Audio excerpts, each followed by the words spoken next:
Պարոն նախագահ, թե դատականից թե մեկնարկելու ամեն դեպքում չեն կարող չարցնել Դավիթ Համբարձումյանի կալանավորման դրվագի մասին։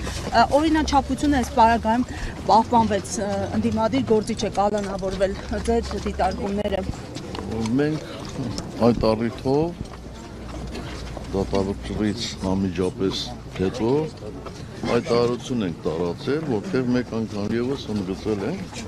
որ Հայաստանի դատական համակարգը քաղաքականացված է եւ դատավճիռները, այսպես ասեմ, կախված են մի անձի կամքից։ Ակնհայտ է, որ ամբողջ դատավարության ընթացքում որևէ լուրջ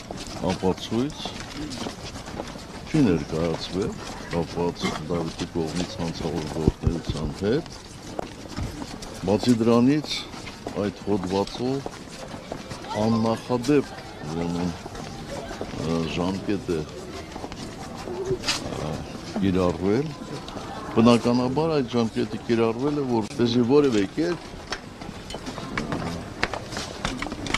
համաներումը չազդի այդ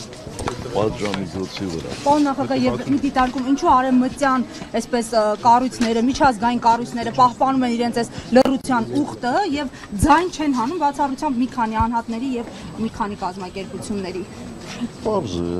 Շատ պարզ է, որտեղ նրանք սատարում են այսօրվա իշխանություններին, ոչ թե սկզբունքներով են շարժվում, այդ շահով են շարժվում։ Ամեն դեպքում, երբ որ շփվում եք ժամանակին արևմտյան պաշտոնյաների հետ, սա էր իրենց պատկերացրած ժողովրդավարությունը։ Ոչ,